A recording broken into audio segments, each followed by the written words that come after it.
តើបងប្អូនមួយថ្ងៃហ្នឹងខ្ញុំមកចែកម្លែកវិធីបោកថ្មីចាដែលខ្ញុំត្រូវបានគេបោកដោយអស់$820ចាអញ្ចឹងអ្នកមួយកម្មពិតគេបោកយើងក៏មិនស្រួលដែរតែសំខាន់យើងមកពីយើងចាញ់គេដែរគឺដំបូងហ្នឹងអ្នកម្នាក់នេះឈ្មោះ Telegram គាត់ណាចានេះឈ្មោះ Telegram អញ្ចឹងបងមួយដែលធ្លាប់ទិញអីវ៉ាន់ពាក់ហ្នឹងណាជាពិសេសទិញអីវ៉ាន់រោងចក្រខ្មែរព្រោះកាលហ្នឹងខ្ញុំស្គាល់ពីពាក់ហ្នឹងគឺដោយសារខ្ញុំទៅទិញអីវ៉ាន់រោងចក្រខ្មែរចានៅស្រុកខ្មែរហ្នឹងចាទៅស្គាល់ហ្នឹងទិញអីវ៉ាន់គាត់គឺមិនមែនអត់ដែរស្គាល់គ្នាទេទិញអីវ៉ាន់រ៉ូស៊ីខ្ញុំរ៉ូស៊ីទៅមករហូតចឹងខ្ញុំទិញកៅអៅគាត់ទៅប៉ុន្តែគាត់ថាលើកនោះកាលយើងទៅគឺយើងទិញអីវ៉ាន់យើងដល់ដៃអីវ៉ាន់យើងរាប់ឡើងឡានទៅយើងបាញ់លុយអញ្ចឹងរាប់ឲ្យបាញ់លុយតែមួយរយៈក្រោយមកចារយៈក្រោយមកដោយសារគាត់ទៅវៀតណាមគាត់អីវ៉ាន់គាត់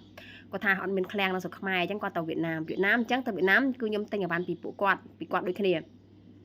ទិញអីវ៉ាន់ពួកគាត់ហេតុអីបើខ្ញុំទិញពីគាត់ដោយសារអីវ៉ាន់គាត់ល្អស្អាតចានេះចាអីវ៉ាន់ហ្នឹងចាអញ្ចឹងអាថ្ងៃចុងក្រោយដែលហើយទៅទិញខ្ញុំទៅទិញអីវ៉ាន់គាត់ហ្នឹងមិនមែនខ្ញុំបាញ់លុយមុនហើយទៅគាត់រៀបអីវ៉ាន់ណាចាអញ្ចឹងអីវ៉ាន់ហ្នឹងលុះត្រាតែគាត់រៀបអីវ៉ាន់ឲ្យខ្ញុំហើយយកទៅដាក់ក្រុមហ៊ុនដឹកជញ្ជូនទៅខ្ញុំបាញ់លុយឲ្យចាអញ្ចឹងអាគឺប្រសេសហ្នឹងដូចគ្នាតែដល់ពេលថ្ងៃចុងក្រោយដែលខ្ញុំទិញអីវ៉ាន់ហ្នឹងគាត់រៀបអីវ៉ាន់ឲ្យខ្ញុំហើយឃើញទេហើយយកទៅដាក់ក្រុមហ៊ុនដឹកជញ្ជូននៅវៀតណាមផ្ញើមកខ្មែរហ្នឹងណាចានេះក៏ដាក់ក្រុមហ៊ុនដឹកជញ្ជូនហើយថតអីវ៉ាន់ឲ្យខ្ញុំ3បាវនេះឃើញទេចា3បាវអញ្ចឹងធម្មតាដល់ពេលគាត់យកអីវ៉ាន់ទៅផ្ញើហើយថតអីវ៉ាន់ថតអីឲ្យខ្ញុំហើយទៅខ្ញុំឲ្យលុយតាមក្រោយចាអញ្ចឹងអាហ្នឹងលើកចុងក្រោយហ្នឹងណាខ្ញុំគាត់ផ្ញើបងមកឲ្យហើយផ្ញើអីវ៉ាន់ហើយយើងបាញ់លុយឲ្យខ្ញុំ720ចាហ្នឹងអាហ្នឹងចុងក្រោយ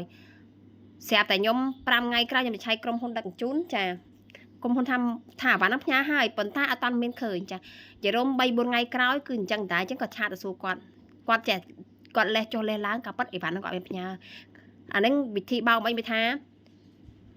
ដាក់អីវ៉ាន់ឲ្យយើងនៅក្រុមហ៊ុនហើយយកបងមកហើយឲ្យយើងបាញ់លុយហើយគាត់ទៅយកអីវ៉ាន់វិញកន្លែងហ្នឹងអញ្ចឹងយកបានអីវ៉ាន់ហ្នឹងហើយការប៉ិតខ្ញុំអត់ចង់ផុសចង់អីទេបើខ្ញុំខ្លាចខ្ញុំភ្លេចចង់ភ្លេចឯងព្រោះបោកខ្ញុំតាំងខែ11ឥឡូវវាខែ3ចូល3 4ខែណាខ្ញុំនៅសង្ឃឹមថាគេដាក់អីវ៉ាន់ឲ្យខ្ញុំវិញដែរយល់ខ្ញុំអត់ចង់បានអីចង់បានតែអីវ៉ាន់ចង់បានលុយមកវិញទេយើងព្យាយាមឲ្យគាត់ផ្ញើអីវ៉ាន់មកឲ្យយើងឬផ្ញើលុយឲ្យយើងអញ្ចឹងតែគាត់ចេះតែថ្ងៃណារហូតដល់ឥឡូវហ្នឹងគឺដូចជាមួយខែក្រោយឆ្លើយឆ្លងគ្នាឥឡូវគាត់ជប់ឆ្លើយអីចាអញ្ចឹងបញ្ជាក់ជាពាក់ហ្នឹងខ្ញុំជឿថាបងប្អូនអ្នកលក់អនឡាញបងជាលក់កៅប្រកាសជាធ្លាប់ទិញឲ្យតែអ្នកទិញអីវ៉ាន់ពីឃ្លាំងប្រហែលជាធ្លាប់ទិញគាត់ទេហើយអីវ៉ាន់ខ្ញុំដែលខ្ញុំទិញយកមកលក់ពីច្រើនគឺទិញពីគាត់ដូចគ្នាខ្ញុំមិនដឹងថាគាត់មានបញ្ហារាំងស្ទះលុយកាក់អីប៉ុន្តែចុងក្រោយគឺគាត់បោកលុយខ្ញុំ$720ហើយ$100ទៅគឺលុយខ្ញុំកក់គាត់នៅពេលដែលគាត់ផ្ញើអីវ៉ាន់ចេញអញ្ចឹងណានិយាយរួមខ្ញុំអត់មានចង់កម្មពីអីទេបងប្អូនចាគាត់ថាប៉កែបោកអញ្ចឹងបោកទៀតទៅឲ្យលុយឆាប់ជាប់គុកណាចានេះអញ្ចឹងគាត់ហ្នឹង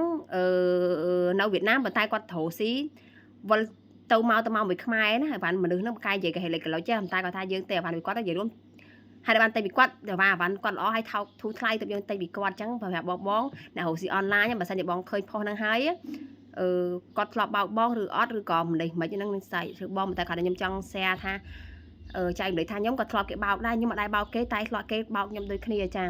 ហើយលុយហ្នឹងគឺច្រើនណាស់សម្រាប់ខ្ញុំចាគឺអីវ៉ាន់7-800យើងគឺខ្ញុំទិញបោបានលក់មួយខែកន្លែងហ្នឹងចាអរគុណបងសម្រាប់បងដែលចង់ដឹងអីទៀតខ្ញុំនឹងព្យាយាមចែកម្លែកបានច្រើនចា